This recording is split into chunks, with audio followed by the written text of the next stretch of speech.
이제 성경 말씀을 봉독하겠습니다. 오늘 우리에게 주시는 하나님의 말씀은 신약 성경 사도행전 1장 8절과 19장 20절 21절의 말씀입니다. 제가 가지고 있는 성경은 신약 성경 187페이지와 221페이지가 되겠습니다. 1장 8절은 제가 읽고 19장 20절 21절은 다 함께 합독하시겠습니다. 1장 8절 제가 먼저 읽겠습니다. 오직 성령이 너희에게 임하시면 너희가 권능을 받고 예루살렘과 온 유대와 사마리아와 땅끝까지 이르러 내 증인이 되리라 하시니라. 다 함께 읽겠습니다. 이와 같이 주의 말씀이 힘이 있어 흥왕하여 세력을 얻으니라.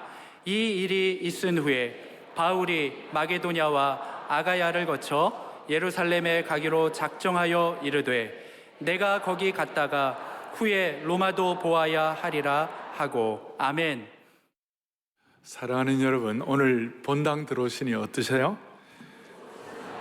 여기 지금 오늘 본당에 포인세치아 꽃들이 많이 있는데, 이번 이 대강절 기간 동안, 우리 성탄될 때까지 한 2, 3주 이 기간 동안 온 성도들에게 성탄의 기쁨과 설레임이 충만하기를 바랍니다 하는 그 마음으로 이 포인세치아들이 준비가 되었고, 마음 둘 곳 없는 이 시대지만 마음의 소원을 가지고 하여튼 이 연말 연시에 개인적으로 주시는 주님의 음성을 꼭 들으시기를 바라는 것이에요. 저는 오늘 로마도 보아야 하리라 한 제목을 가지고 우리 근본 질문 시리즈 앞으로 한두 주면 다 정리가 되는데, 오늘 조금 이렇게 선교 비전, 땅끝까지 비전, 우리 믿음의 용량에 관해서 좀 생각하는 시간을 갖도록 하겠습니다. 지난 주일에 제가 특별한 사람과 보통 사람의 차이는 그의 실력과 재능의 유무에 달려있기보다는 주님이 주시는 비전을 끝까지 유지하느냐 못하느냐, 그러니까 vision makes difference, 비전이 특별한 사람과 보통 사람의 차이를 결정한다. 맨날 듣던 얘기다 이렇게 생각하지 말고, 이게 여러분들의 것으로 이렇게 체화가 돼야 되는 거예요. 이게.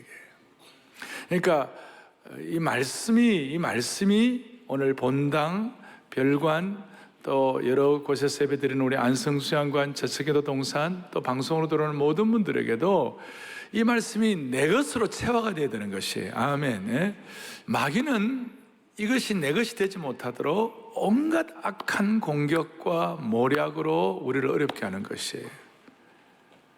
특별히 여러분, 예수님 제대로 만나기 전에 바울, 오늘 이 말씀의 본문의 주인공인데, 예수님을 제대로 만나기 전에 바울은 소위 잘못된 영에 사로잡혀 있을 때에 그 하나님의 영이 아니라 잘못된 영에 사로잡혀 있을 때 하나님 주시는 꿈이 아니라 자기 의, 자기 실력, 자기 강고함, 자기 고집, 자기 프레임에 빠져 있을 때의 특징은 뭐냐면 얼마나 마음이 좁은지 몰라요. 그래서 바울이 얼마나 마음이 좁았는지 자기 생각에 저 스데반 같은 사람은 때려 죽여야 한다고 생각했어요. 자기가 어떤 판단에 넣어보니까 아닌 거예요. 그러니까 그 딱딱한 마음은 말로 다 할 수 없어요. 그래갖고 그 귀한 성령 충만한 스데반 집사님을 돌로 쳐 죽이고, 그 다음에 그것도 흡족하지 못해서 저 멀리 있는 다마스커스, 예루살렘에서 다마스커스까지 가가지고 거기 있는 교우들을 다 죽이려고 살인 면허증을 받아갖고 어떤 자기 개인의 종교 열심으로 그렇게 막 하다가 이제 주님 거기서 마상에서 거꾸로 져서 주님 누시니까 나는 내가 핍박하는 예수다 그러면서 주님께서 빛을 비춘 가운데서 거꾸로 지고 난 다음에 주님의 영이 임하고 난 다음에 뭐가 임하고요? 주님의 영은 성령의 영이요, 그리스도의 영은 자유의 영이요, 지혜와 총명의 영이요, 우리를 살리는 영인 줄로 믿습니다. 부활의 영이고 창조의 영이고 새롭게 하는 영이에요. 이게 이제 임하고 나니까 바울이 완전히 BC와 AC가 달라, Before Christ, After Christ 완전히 달라진 거예요. 어떻게 달라졌는가? 그 좁은 가슴이 세계를 품는 사람으로 바뀌었어요. 세계를 품는. 그래서 당시에 바울이 맞닥뜨렸던 세계는 지금 우리 이 시대와는 비교가 안 되는 거예요. 지금은 교통수단이 발달되어 가지고 초음속 비행기로 달리면 전 세계를 한 몇 시간이면 다 돌아요. 그런데 당시는 교통수단이 없으니까 걸어야 되니까 하루 사람이 기껏 평균 걸어봐야 40km, 뭐 좋은 준마가 있으면 100km, 200km, 말로 달리면 그 정도 되겠죠. 그런데 그 세계를 바울은 줄여가지고 그 세계를, 가슴이 얼마나 넓어졌는지 전 세계를 품었어요. 전 세계를 품었어요. 그 좁은 세계를 품어가지고 오늘 설교 제목처럼 내가 뭐도 보아야 하리라, 로마도 보아야 하리라. 그 당시에 로마는 예루살렘에서 로마까지는 1400마일, 거의 2200km였어요. 지금보다도 훨씬 더 큰 세계예요. 그걸 줄여 넣어가지고 내가 로마도 보아야 하리라. 오늘 하나님의 사람들은, 여러분들도 오늘 이 말씀 들으면서 내가 주님 제대로 믿기 전과 주님 믿고 난 다음에 내 마음의 넓이는 얼마나 어느 정도 되나 하고 한번 영적인 대차대조표를 가지고 한번 점검을 해보세요. 한번 점검해 보세요. 특별히 이것은 구약시대뿐만 아니라 신약시대도 동일한 거예요. 구약시대 때부터 이 쭉 같이 내려오는 것이에요. 구약에 하나님께서 믿음의 조상 아브라함을 부르시고 난 다음에 땅의 모든 족속이 너를 인하여 복을 얻을 것이니라 하신지라. 처음 하나님 부를 때부터 아브라함에게는 땅의 모든 족속 글로벌 비전을 주셨어요. 그리고 여러분들 아시는 대로 예수님은 그 유대 땅은 지금 우리 한국으로만 강원도 땅 정도 돼요. 그 정도밖에 안 되는 강원도 땅을 예수님은 벗어난 적이 없어요. 그런데도 불구하고 예수님은 초지일관 모든 민족으로 제자를 삼아야 된다. 할렐루야. 주님의 비전은 세계를 향해 있었던 것이에요. 그런데 사람이 주님의 영이 임하기 전에는 얼마나 강구한 고집과 얼마나 프레임과 딱딱함이 크냐 하면 그 고집 때문에 이 마음 넓히지를 못하는 그런 상태가 우리에게 많이 있잖아요. 많이 있는데, 그런데 구약시대 때부터 주님의 이 비전과 주님의 영이 들어가면 이 굳고 딱딱하고 이렇게 막 그 화석화되는 이 마음이 넓어지고 부드러워지는 거예요. 제 얘기가 아니에요. 에스겔 11장 보겠습니다. 에스겔 11장 19절 크게 우리 합독합 시작. 내가 그들에게 한 마음을 주고 그 속에 새 영을 주며 그 몸에서 돌 같은 마음을 제거하고 살처럼 부드러운 마음을 주어. 아멘.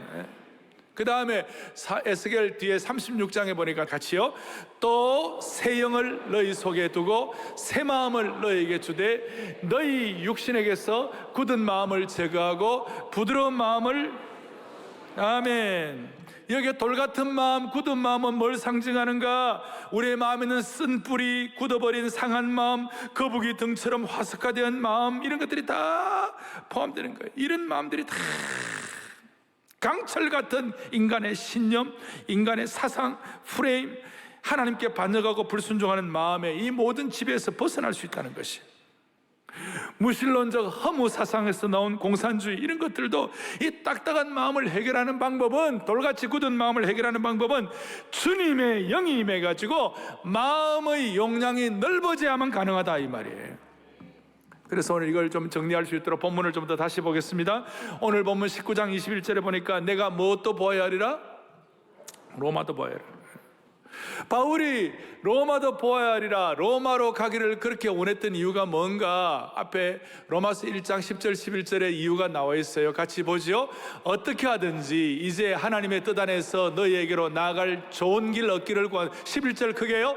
내가 너희 보기를 간절히 원하는 것은 어떤 신령한 은사를 너희에게 나누어 주어 너희를 견고하게 하려 합니다. 아멘. 바울이 로마 교회 성도들을 만나기를 원하는 것은 바울이 갖고 있는 신령한 은사 그리고 귀한 은혜들을 같이 나누어 주기를 원하는 마음과 함께 바울이 변화된 이 큰 마음을 가지고 모두가 다 로마 교회 성도들도 바울과 동일한 마음을 갖기를 원합니다 하는 그런 마음에서 오는 것이었어요. 그래서 바울이 어떻게 이런 큰 마음을, 먼저 첫 번째 생각할까? 바울이 어떻게 이렇게 큰 마음을 갖게 되었는가? 바울이 어떻게 이런 큰 믿음의 용량을 가질 수 있었던가? 비결은 딱 하나예요. 너무나 큰 고난과 너무나 큰 아픔과 너무나 큰 고생이 바울에게 믿음의 용량을 넓히게 하신 줄로 믿습니다. 다른 말로 하면 믿음의 용량, 넓은 마음은 우리 앞에는 어떤 고난의 바다도 가르게 하신다. 우리의 믿음의 용량, 주님이 주신 비전을 갖고 있으면 우리 앞에는 어떤 고난도 극복하게 해 주신다. 이거는 그냥이 아니에요. 바울을 보세요. 바울은 고린도후서 11장에 보면 바울이 가진 그 고난과 어려움이 얼마나 컸는지 고린도후서 11장 23절부터 한번 보세요. 바울이 당한 고난 좀 보세요. 시작. 내가 수고를 넘치도록 하고 옥에 갇히기도 더 많이 하고 매도 수없이 맞고 여러분 죽을 뻔하였으니 24절 유대인들에게서 40에 사나 감한매를 5번 맞았으면 많이 나와요. 계속 여러 번 여행하면서 강의 위험과 강도의 위험과 동족의 위험과 이방인의 위험과 시내의 위험과 광야의 위험과 바다의 위험과 거짓 형제 중에 위협을 당하고 뭐 한마디로 말하면 인간이 경험할 수 있는 모든 종류의 위험을 다 당했다는 거예요. 27절 또 수고하고 애쓰고 자지 못하고 줄이고 목마르고 아멘. 너무나 저런 큰 고난을 겪었어요. 근데 역설적으로 저런 고난을 겪은 것이 바울의 믿음의 용량을 넓혀준 것이 할렐루야. 또 다르게 생각하면 바울이 넓어진 그 믿음의 용량이 다가오는 수많은 고난들을 견디고 이기게 해 주신 것이에요. 사랑하는 교우들이요, 오늘 우리의 이것은 이 바울뿐만 아니라 우리의 삶에도 이걸 증거할 수 있고 뭐 저나 우리 주위에 있는 신실한 주의 종들 그리고 우리 교회 성도들을 통해서도 이런 고백을 많이 들을 수 있어요. 아마 저에게도 제게 주신 믿음의 용량과 하나님 나라의 꿈과 비전과 소명이 없었으면 앞에 있는 수많은 고난을 결코 감당할 수가 없었을 것이에요. 여러분들 지금 이 믿음의 용량 이런 말은 사랑의 교회 오면 자주 듣는 말이에요. 그러나 오늘 만약에 3부 예배에 처음 이 자리에 오신 분 계시면 아마 이 단어가 새롭게 들리리라고 생각해요. 그리고 제가 우리 고난자본 제가 가끔 얘기하잖아요. 고난자본이 축적되어 가지고 내년 한 해는 새로운 10년을 새롭게 하는 그런 원년이 될 줄로 믿습니다. 그러면 고난자본이라는 말을 지방에서 어떤 목사님이 이 얘기를 듣더니 그 단어는 그 용어는 센세이셔널합니다. 알 사람만 알도다. 어떤 어려움도 믿음의 용량과 땅끝까지의 비전이 있으면 그걸 감당할 수 있도록 은혜를 주신다. 또 그 고난을 잘 감당하다 보면 하나님이 큰 믿음의 용량을 주신다. 그러니 오늘 이것이 이제 세계 선교 역사, 교회 역사도 그대로 접목이 됩니다. 바울의 마음의 소원은 뭐였냐면요, 내가 로마도 보아야 하리라 라고 그러고 난 다음 로마서 15장 뒤에 보니까 15장 28절에 보니까 그 로마도 보아야 한다. 그 다음에 15장 28절에 보니까 바울이 뭐라고 하면 너희에게 들었다가 뭐 어디도 가리라? 서바나도 가리라. 바울의 용량이 얼마나 커졌냐면요, 서바나로 가리라. 이 서바나는 지금 스페인이에요. 그 당시에 로마에서 서바나까지가 1400km예요. 예루살렘에서 로마까지 2200km, 그 다음에 로마에서 서바나까지 3600km. 당시에 교통수단이 없는 시기에 3600km는 엄청나게 큰 곳이에요. 그 엄청나게 큰 것을 가슴에 담으려면요, 엄청난 믿음의 용량이 생겨야 되는 거예요. 설교자는 가능하면 과격한 용어를 안 쓰는 게 좋아요. 뭐 엄청나다 뭐 이런 건 될 수 안 쓰면 좋은데 이거는 내가 안 쓸 수가 없어요. 지금요. 정말 엄청나게 큰 그 세계를 커진 바울의 믿음의 용량으로 이걸 다 받아들여서, 그러니까 땅끝까지의 비전으로 연결이 되어서 그 땅끝까지의 비전은 바울의 고난을 견디게 했고, 또 바울의 고난을 견딤으로 말미암아 믿음의 용량이 커져서 땅끝까지의 비전을 감당하게 했고, 그래서 이게 선순환이 일어난 거예요. 할렐루야. 이것은 기독교 역사에 동일합니다. 우리나라에 와서 선교했던 토마스 선교사님, 그 토마스 선교사님의 땅끝은 그 당시에 조선이었어요. 미국에 있는 수많은 선교사님들, 언더우드 알렌 이런 분뿐만 아니라 존 헤론이라는 분이 있었는데 테네시 대학 의과대학을 수석 졸업하고 뉴욕 의과대학도 하고 이러면서 그 의과대학에서 너무 실력이 좋아서 대학 교수로 초빙받은 분인데, 이분이 나는 바울이 가졌던 그 비전을 가지고 땅 끝으로 가야 되겠다. 그래서 그 당시에 존 헤론의 땅끝은 조선이었어요. 수많은 캐나다, 호주 선교사들의 땅끝은 조선이었어요. 실제로 그래요. 나라마다, 개인마다, 나라마다 지도가 조금 달라요. 왜냐하면 그 나라가 중심이에요. 그러니까 우리나라는 우리나라가 중심이고 아메리칸 대륙이 이쪽에 나 있고 그렇게 있잖아요. 그런데 영국에 가보면 영국의 이 지도는요, 영국이 중심이 되어 있고 시작이 되어 있고 대한민국이 제일 끝이에요. 여러분, 대한민국이 제일 극동이에요. 여러분, 극동 방송 Far East예요. 제일 끝이에요. 우리가 그 당시에, 그러니까 그 당시에 이 땅끝에 와가지고 말하자면 19세기 말, 그러니까 1860년, 70년, 80년, 90년 이럴 때, 20세기 초, 1900년, 1910년 이런 당시에 지금부터 100년, 130년, 140년 전에 그 당시에 땅끝인 선교사람들이 와가지고 당한 그 고난들은, 해로운 선교사람도 아까 그렇게 똑똑한 분이 와가지고 광해원 왕족들과 귀족들만, 양반들만 쓰던 그 병원을 일반 사람들도 쓸 수 있어야 된다. 그래서 광해원을 재중원으로 바꿔가지고 그런 역할을, 의사로서 역할을 잘하고, 그런데 와서 5년 만에 하나님 불러갔어요. 풍토병과 아픔 때문에 33살에 죽었어요. 캔드릭 선교사, 여러 선교사들 와갖고 고린도서 11장에 얘기한 온갖 고난의 그 현장을 19세기 말판, 20세기 초판으로 그들이 다 경험한 것이, 그 열매로 우리나라가 지금 대한민국의 곳곳에 교회가 세워지고 대한민국이 세계 선교의 2위 국가로서 땅끝까지 복음을 전할 수 있는 선교의 열매로 주신 줄로 믿습니다. 그렇게 된 이유는 우리나라를 땅끝으로 생각한 그분들 때문에, 바울의 후예들 때문에. 오늘 이런 내용들을 앞에 놓고 제가 이 땅끝의 비전을 말씀드리고 근본 질문 시리즈 이제 서서히 마무리해 가면서 이 말씀을 드릴 때에 우리들 가운데 많은 분들이, 우리들 가운데 얼마가 되는지 모르지만 제가 이런 말씀 드릴 때에 개인적으로, 가정적으로 어려움이 많기 때문에 땅끝까지의 비전은 지금 때가 아니다 이렇게 생각하면 있을지 몰라요. 심지어 어떤 분들은 이게 사치가 아닌가, 이런 설교를 듣고 앉아있는 게 사치가 아닌가 이렇게 생각하는 분들이 있을지 몰라요. 그런데 여러분, 신앙은 굉장히, 성경은 역설적이에요. 신앙의 중요한 수준 중에 하나가 주님의 동행을 믿고 주님의 동행을 체험하는 것이에요. 맞습니까? 우리가 주님과 동행하며 주님과의 관계를 회복하고 주님과의 더 나은 관계를 갖는 것이 신앙의 중요한 수준이에요. 그런데 여러분, 어떻게 주님과 동행합니까? 내가 주님과 함께하고 주님과 동행하는 것을 뭘로 확인하는 것이에요? 주님은 마지막 유언을 하셨어요. 마태복음 28장 19절에 그러므로 너희는 가서 모든 족속으로 제자를 삼는다. 모든 족속으로 제자를 삼는 그 비전을 주시고, 그 다음에 마태복음 28장 20절에 뭐라고 나와 있는가? 내가 세상 끝날까지 너희와 항상 함께 있으리라. 여러분, 순서를 바꾸면 안 돼요. 이거 참 특별한 거예요. 이 신앙의 역설이에요. 내가 지금 땅끝 비전을 말한다는 것이 내게는 때가 아닌 것 같고 심지어 사치라고 느껴지는 그런 마음이 계시다면 그건 잘못된 거예요. 왜? 우리의 삶은 주님이 함께하지 않으시면 우리는 아무것도 아니에요.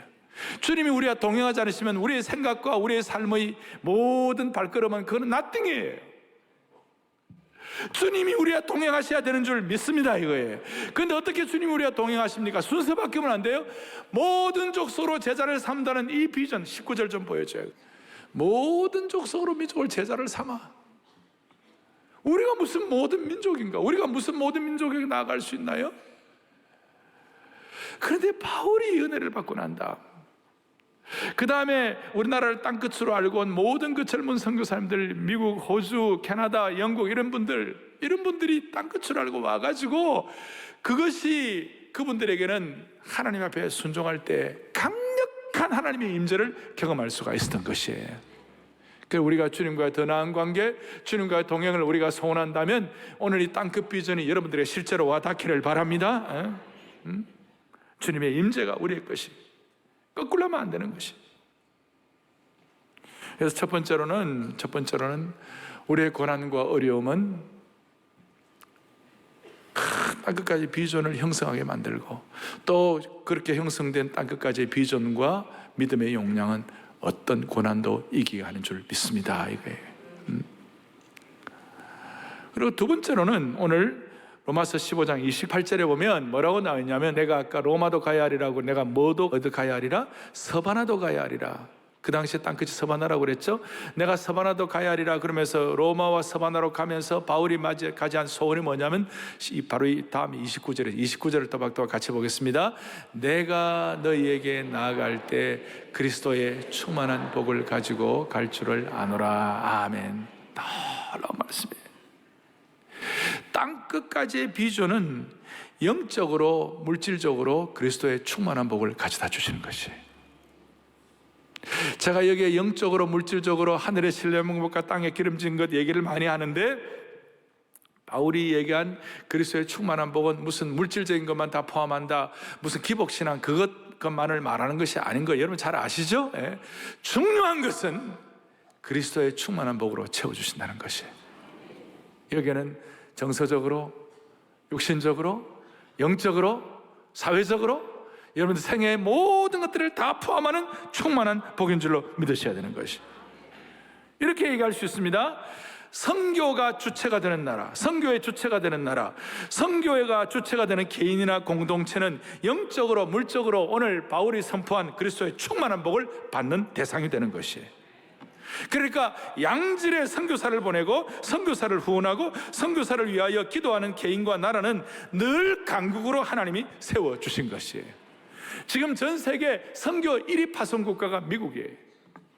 아마 제가 볼 때 그 선교사 파송 선교 1위 국가가 미국이 되는 이 미국의 지금의 그 입장이 계속 약화되지 않는 한 미국은 앞으로 세계 그 최강의 나라의 위치를 수십 년 동안 약화되지 않을 거예요. 그러나 미국도 선교가 왔다 갔다 하고 힘들면 조금 약해지는 게, 그러면 미국도 약해질 거예요. 왜? 전 세계의 이 인류의 역사는요, 선교의 역사와 함께 부침을 왔다 갔다 했어요. 그러니까 선교가 강한 나라가 그때의 그 시대를 주도하게 된 거예요. 할렐루야. 영국을 보세요. 영국은 산업혁명을 일으켰어요. 당시에 프랑스는 대혁명을 해가지고, 프랑스 대혁명을 해가지고 기요틴의 단두대에 참수형을 당해가지고 피가 강채로 물렀어요. 근데 영국은 신앙의 올리버 크로멜 신앙의 청교도혁명 이렇게 해가지고 명예혁명을 해서 영국은 피를 흘리지 아니하고 하니까 하나님 축복하셔서 산업혁명의 선두주자가 되게 하시고, 그 산업혁명의 선두주자의 은혜를 가지고 영국이 인도를 향하여, 아프리카를 향하여, 아시아를 향하여 강력한 선교사들을 파송했어요. 대표적으로 인도를 향하여 파송한 선교사가 현대 선교의 아버지 윌리엄 캐리. 하나님을 위하여 위대한 일을 기대하라, 하나님을 위하여 위대한 일을 시도하라. Expect great things from God, attempt great things for God. 독일식 발음이에요.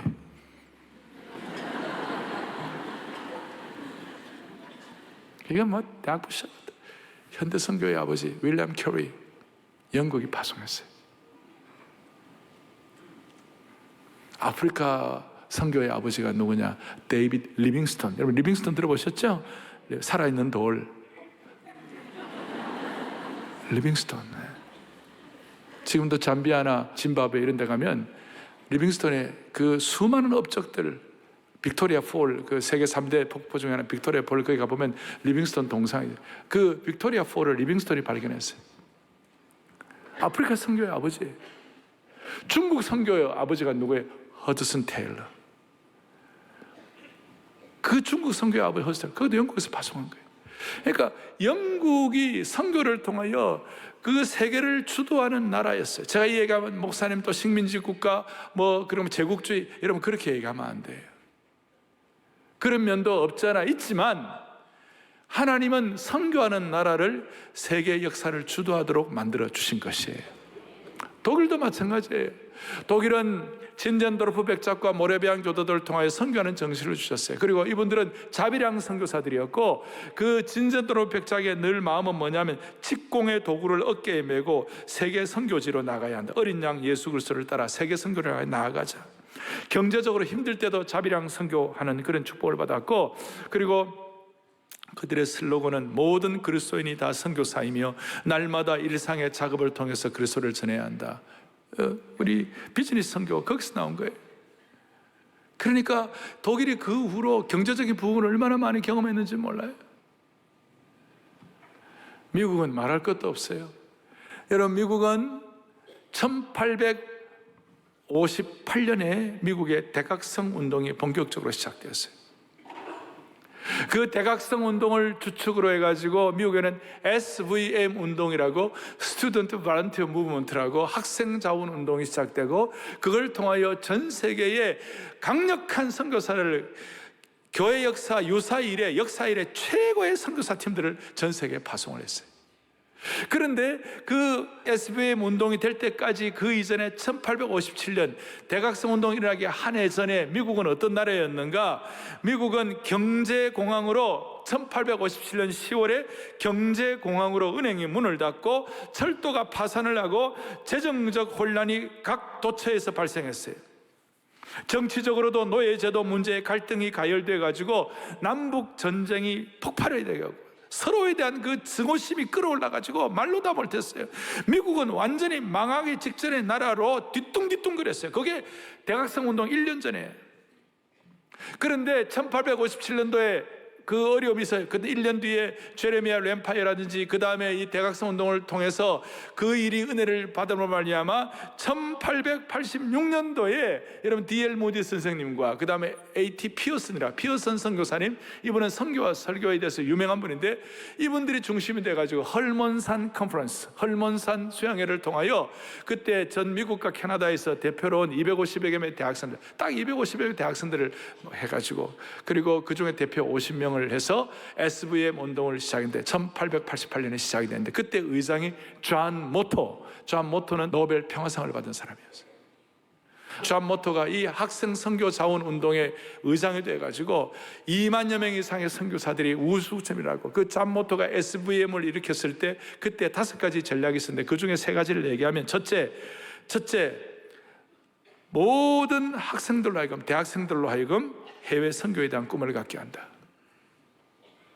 두 번째, 모든 교회들은 선교에 대한 꿈을 가진 학생들을 도와줘야 한다. 세 번째, 국내에 남아있는 학생들에게는 기도와 물질로 선교사를 돕도록 한다. 이것이 SVM, 스튜던트 발런티어 무브먼트가 돼가지고, SVM을 여러분 잘 기억해야 돼요. 스튜던트 발런티어 무브먼트가 앞으로 사랑 발런티어 무브먼트로 바뀔 거예요. 사랑 비전 무브먼트로 바뀔 거예요. 그때 2만 명이 특별히 아시아권 한국에 와가지고, 오늘 그 은혜 때문에 우리가 이와 같이 아름다운 본당에서 주님 앞에 이런 말씀과 함께 예배를 드리는 줄로 믿습니다.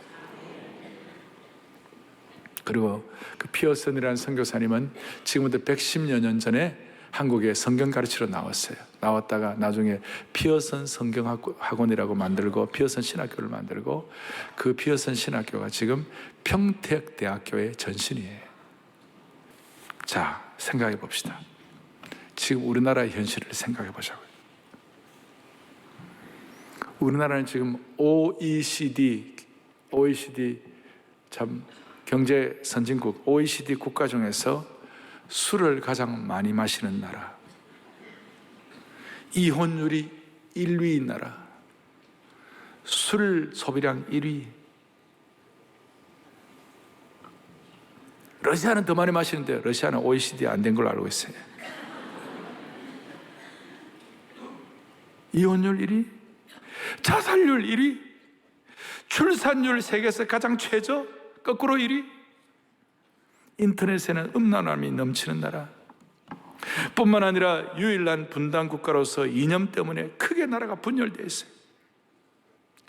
그럼에도 불구하고 이 나라가 이만큼 지켜주고 이렇게 예배를 드릴 수 있는 중요한 이유는 우리나라가 세계 선교사 파송 2위 국가예요. 아직까지 어떻게 보면 인구 밀도로 말하면 세계 선교사 파송 1위예요 지금. 이것 때문에 주님이 아직까지 붙잡으시고 아직까지 불쌍히 여겨주신다고 믿는 것이에요. 그러니까 어떻게 보면 좀 나라가 여러 가지면 위기도 많이 있지만, 진짜 위기는 우리가 제대로 선교하지 못할 때 그게 진짜 위기가 되는 것이에요. 그리고 선교를 우습게 알고 우리 저 아프가니스탄 사건도 있었고 막 그 어려움도 있어요. 그거 다 선교 못하게 하려면 마귀의 악랄한 작전이에요. 여러분과 제가 지금 우리가 하는 이 선교 역할을 잘만 감당할 수 있으면 하나님은 반드시 이 민족을 영적 강국, 경제적 강국으로 세워주실 것이에요. 반드시. 사랑의 교회 하나님 주신 은혜가 많아요. 사랑의 교회 주신 은혜가 많아요. 우리 교회는 현재 국내외 90여 선교단체를 후원하고 있고 400여 명의 선교사를 파송하고 후원하고 있어요. 파송 후원. 이거 쉬운 일 아니에요. 그런데 하나님이 이렇게 우리가 하나, 제가 지난 주일날 우리 재정위원회에서 제가 말씀을 들었는데 작년에 선교와 구제를 위하여 쓴 캐시가 100억이 넘어요. 하나님이 불쌍히 여겨 주시리라고 믿습니다. 이걸 하는 한 개인도 공동체도 보호하시는 것이에요. 그걸 못하게 하는 환경이 올 때 그건 위기가 되는 것이에요. 이거는 국가도 공동체도 개인도 마찬가지예요. 개인 사업도 선교에 대한 꿈을 가지고 소원을 하고 그냥 집중할 때 하나님이 창의력을 주시고 하나님이 물부터 은혜를 베풀어 주시는 것이에요. 대표적으로 미국에 지금 칙펠레라고 있어요. 칙펠레 아는 분들 있어요? 한국은 이 레스토랑이 아직 안 들어왔어요. 칙펠레가 켄터키 프라이드 치킨 같은 어떤 그런 치킨으로 하는 그런 레스토랑인데요. 지금 켄터키 프라이드 치킨이 못 따라갈 정도로 그래 강력하게 지금 막 일어서고 있어요. 이 칙펠레라는 그 회사 레스토랑은 큰 백화점에도 들어가 있는데 주일날은 문을 닫아요. 그러면 백화점이 벌금을 때려요. 왜냐하면 주일날 문 열어야 주일날 사람이 제일 많으니까. 그런데 또 벌금을 맞으면서도 주일날 문을 안 열어요. 그래서 그 비전이 뭐냐면요, 회사에 맡겨준 모든 것에 성실한 청지기가 되어 주님께 영광을 돌린다 이거예요. 칙필레 회사와 관계된 모든 사람에게 긍정적인 영향을 준다 이거예요. 칙필레. 이 회사는 몇 가지 목표가 있어요. 뭐냐면 하나님 앞에 받은 이걸 위하여 전략이 몇 가지가 있어요. 고객 제일, Customer first, 최고의 수준, Personal excellence, 지속적인 개선, Continuous improvement, 함께 일함, Working together, 청지기 정신, Stewardship. 어디서 많이 듣던 거 아니에요? 이런 정신을 하니까, 그리고 이걸 가지고 버는 돈은 족족 선교로 다 쓰고 엄청나게 발전시켰어요. 하나님은 지금도 이런 회사를 선교에 대한 꿈을 갖고 할 때 하나님 창의력 주시고 발전시키는 줄로 믿습니다. 여러분 개인도 마찬가지예요. 경제적으로 좀 어렵습니까? 길이 보이지 않습니까? 하나님 앞에 소원 좀 하세요. 주님, 내가 오늘 말씀 들어보고 바울이 로마도 보아야 하리라, 서바나도 가야 하리라, 그리스도의 충만한 복으로 너에게 채워주시기를 원하노라. 주님, 이 말씀을 나는 그대로 믿습니다. 그대로 믿사오니 지금 내 경제적으로 너무 어렵습니다. 주님, 내 개인의 배를 두드리기 위해서가 아니라 하나님의 복음과 하나님의 나라를 위하여 주여 저에게 물질 얻을 은사를 주시옵소서. 여러분 그래야 그게 축복이 되는 거예요. 그런데 믿음의 용량도 없고 하나님 나라는 꿈도 없고 그저 자기 배만 두드리고 자기만 쾌락을 누리고 살기를 원하는 사람들에게 여러분 만약에 로또 50억 100억 로또 100억 하면 떨어졌다고 생각합시다. 그 인생 종치는 거예요. 재벌들 2세 3세들 준비 안 돼 있는데 돈 많아가지고요 마약 중독 엄청나게 많이 하잖아요 지금. 그거는 축복이 아니라 저주예요, 저주. 그런데 우리가 하나님 나라의 꿈과 선교에 대한 꿈을 가지고 믿음의 용량을 넓혀가지고 주님 주시면 물질 은사가 주시면 내가 이걸 가지고 복음의 역사와 이걸 가지고 대한민국의 최강의 나라, 대한민국의 선교 강국 되는 데 있어서 주여 제가 일조하기를 원합니다. 여러분 우리가 이런 선교에 대한 마음을 가질 때 주님이 창의력을 주실 것이에요. 꿈을 꿔도 선교를 내가 꿈꾸고 하나님 나라 꿈꾸고 이럴 때 주님이 지난주에 말씀한 대로 개척자 정신, 그 다음에 사명자 의식을 허락해 주실 것이에요. 그래야 기도하고 회사 가꾸고 이러면요 창의력을 가지고 일할 수가 있는 것이에요. 말씀을 정리하겠습니다. 오늘날 누구든지 우리는 이 선교의 계주를 해야 돼요. 선교의 경주를 해야 돼요. 믿음의 사람들은 다 해야 돼요. 네 종류의 선교사가 있어요. 400m 경주를 하면 100m, 100m, 100m씩을 뛰는데, 이 400m 선교의 계주를 해야 되는 첫 번째 선교사는 어떤 선교사냐? 기도 선교사예요. 100m 선교사. 기도 간절히 기도로 후원하는 거예요. 여러분, 기도는요 선교의 엔진이에요. 엔진. 그래, 이 선교에 대한 기도를 해가지고 그 다음에 또 바통을 두 번째 선교사에 있는 거예요. 두 번째 선교사는 드리는 선교사예요. 물질 선교사예요. 이 물질로 드리는 거예요. 내게 있는 받은 것, 내게 있는 재정을 가지고 하나님 나라를 쓰는 거예요. 여러분, 루디아 같은 사람을 자주장사 루디아 들어보셨어요? 자주장사 루디아가 뭔가 자주 무슨 자두를 파는 장사인가? 그게 아니고 자주색 옷감 장사. 요즘 말하면 루이비통. 이 사람도 처음에는 예수 믿기 전에는 자기 돈 벌어가지고 자기 노후를 평안하게 해야겠다, 그런 생각, 인간이니까 다 그런 생각할 수 있죠. 그런데 바울을 만나고 예수님의 영이 임하자마자 바울의 선교팀의 일원이 됐어요. 얼마나 잘했는지 빌보스 1장에 보면 루디아와 여류 실업과 비즈니스 워먼들을 향한 바울의 절절한 감사가 표현되어 있어요. 사랑하는 형제자매 여러분, 우리는 기도 선교사 100m 계주 첫 번째 엔진, 두 번째 드리는 선교사 되어가지고 하나님의 왕국을 확장할 수 있기를 바랍니다. 세 번째는 어떤 선교사냐? 격려 선교사예요. 이 격려 선교사는 사랑의 교회는 제자훈련 교회에서 제자훈련 선교교회가 되어가고 있잖아요. 그리고 모든 우리 모든 제자반에서 뭡니까? 단기 선교 다 가잖아요 지금. 제가 보니까 우리 단기 선교 우리 이 성도들 가운데서도요, 해외로 나가는 분들이 처음으로 나간 사람이 반이에요. 반. 해외 한 번도 안 나가봤다가 처음 나가면 반이더라고요. 그 단기 선교 팀들 가가지고 격려하고, 그저 선교 격려하고, 선교 사람들 들어오면 또 격려하고, 연말연시 때문에 우리가 축복하고 격려하고, 생일 됐다든지 우리가 연말연시 성탄 때 우리 격려하고, 이게 다 격려 선교사들이에요. 그리고 네 번째 선교사는 전방 선교사. 실제적으로 선교지에 나가가지고 그 프론티어 라인에 서가지고 거기서 언어와 문화를 배우고, 거기 진짜 그 나라의 언어에 진짜 오늘 우리나라에 온 선교사처럼 그런 역할을 감당하는 거예요.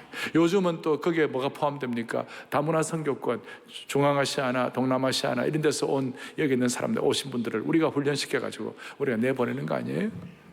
오늘 모든 성도들은 이 네 선교사 중에 하나가 다 돼야 되는 거예요. 1번 선교사, 2번 선교사, 3번 선교사, 3번 선교사. 1번 하면 기도 선교사 해보세요. 1번 100m 선교사, 2번 선교사, 3번 선교사, 4번 선교사.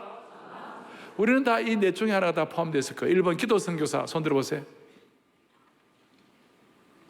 두 번째 드리는 선교사, 손 들어보세요. 세 번째 격려 선교사, 손 들어보세요. 점점 작아지네요. 네. 우리가 이 400m 계주를 잘 감당을 해야 합니다. 그래서 우리는 이제는 이 모든 것들을 통해 전방위 선교사가 되어야 하리라고 믿습니다. 전방위 선교사라는 게 뭐예요? 전방위. 어제 우리 새벽에 13세 영적 성인식을 하고 18세 우리 캠퍼스 선교사로 우리 아이들, 고3 아이들 파송을 했어요. 대학 이제 입학할 아이들, 시험 보는 애들 파송을 했어요. 캠퍼스 선교사, 가정 선교사, 일터 선교사, 청소년 선교사, 어린이 선교사, 군대 선교사, 나이 드신 분들은 forever 선교사, 그 다음에 싱글들은 싱글 선교사, SNS 선교사. SNS가 얼마나 복잡합니까 지금. 우리 모두가 다 이 일을 위한 이 시대의 SVM 운동, 사랑 발런티어 무브먼트, 오늘 우리들을 통하여 한국 역사를 새롭게 집필할 수 있도록 한 분 한 분 은혜 주시기를 간절히 바랍니다.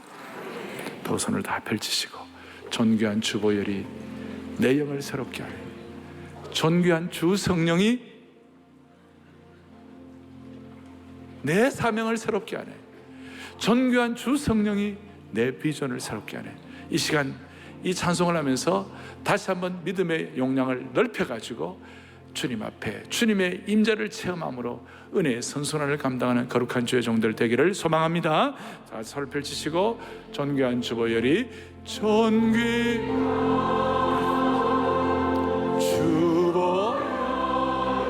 내 영을 새롭게 하시네. 존귀한 주 보혈이 내 영을 새롭게 하시네. 존귀한 주 성령이 내 사명, 존귀한 주 성령 내 사명을 새롭게 하네. 내 사명 새롭게 하시네. 존귀한 주 성령이 주 성령 내 사명 새롭게. 다시 한번 존귀한 주 성령이 내 비전을 새롭게 하네. 존귀한 주 성령 내 비전 새롭게 하시네. 존귀한 주 성령이 내 비전 새롭게 기도하시겠습니다. 사랑하는 형제자매 여러분, 사랑의 교회 제자훈련이 주님이 기뻐하시는 선교의 열매로 나타나기를 바랍니다. 살아계신 하나님 아버지, 오늘 이 말씀이 우리에게 주님의 음성으로 들리게 하여 주시옵소서. 눈 열고 귀를 열어 이 말씀의 순종함으로 말미암아 오늘 우리들 때문에 한국의 역사가 참으로 하나님 기뻐하시는 아름다운 역사로 연결될 수 있도록 도와주시옵소서. 이 믿음의 용량으로 어떤 고난도 이겨낼 수 있게 하여 주시옵시고, 선교적 마인드를 가지고 주님의 강력한 임재를 경험하는, 주님과 동행하는 평생이 될 수 있도록 도와주시옵소서. 우리 가운데 모두가 다 400m 선교 개주의 일원이 되게 하시고, 우리의 기도가 선교의 엔진으로 바뀌게 하시고, 드리는 선교사, 격려 선교사, 전방위 선교사 역할을 각자 주시는 세대로 잘 감당하여 사랑의 교회가 이 시대 앞에 아름답고 고귀하게 계속 쓰임받게 하여 주시옵소서. 무형교회는 우리 자신도 동일한 은혜를 부어주실 줄 믿사오며 우리 주 예수 그리스도를 받들어 간절히 기도 올리옵나이다. 아멘. 이제 우리 마지막으로 다 일어나셔가지고 오랜만에 모든 민족과 언어들 가운데 이 가사가 너무 우리 마음에 와닿는 가사가 많아요. 주를 향한 감사와 찬양을 말로 다 표현할 수 없네. 다만 내 소리 높여 마음을 찬양하리라. 어린 양 피로 씻어진 우리들 은혜로 주 앞에 서 있네. 주 이름으로 자녀된 우리 겸손히 구하오니 주의 능력 우리에게 베풀어 주시사 주를 더욱 닮게 하여 주시고 그때의 모든 나라 주의 영광 보며 경배하리라. 아멘. 그러니까 선교에 충만한 영으로 임할 때에 바울이 말한 대로 충만한 복으로 너에게 나아가기를 원하노라. 그래서 모든 족속과 방언 통하여 이런 은혜 받을 수 있도록 모든 민족과 언어들 신앙 고백으로 부르겠습니다. 모든 민족과 언어들 가운데 주 나는 주 백성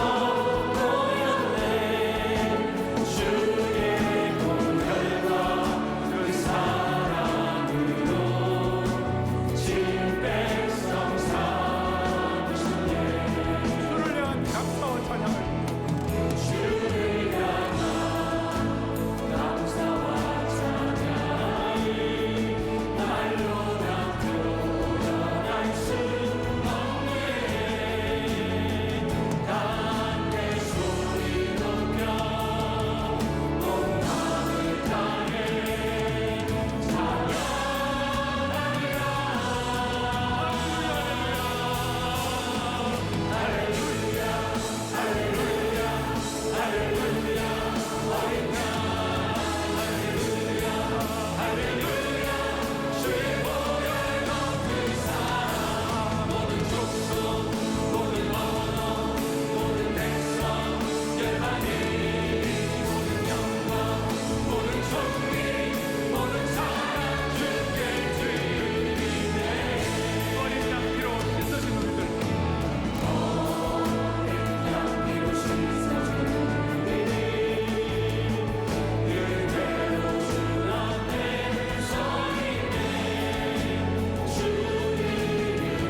지난 4일에는 2019 평신도 훈련 수료 및 파송 헌신 예배를 드렸습니다.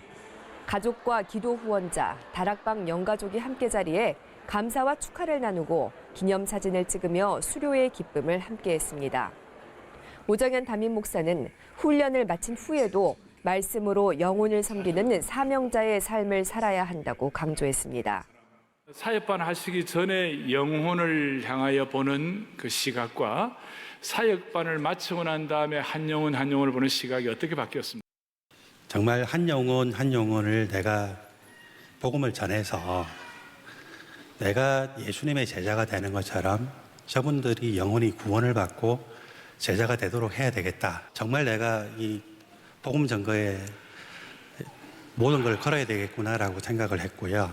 제자훈련과 사역훈련을 하면서 제일 큰 감동과 제일 큰 게 암송이었습니다. 제가 혹시 너무 늙어서 이제 제 지식이 다 날아가고 아무것도 없을 때 제가 입을 열면은 제 입속에서 암송이 나오기를 갈망을 했습니다. 훈련을 마친 성도들 모두가 목자의 심정으로 영혼을 품어 21세기에 브리스길라와 아굴라로 하나님 나라에 쓰임받고 작은 자를 통하여 위대해지고 약한 자를 통해 강해지는 하나님 나라의 증인들이 되길 소망합니다.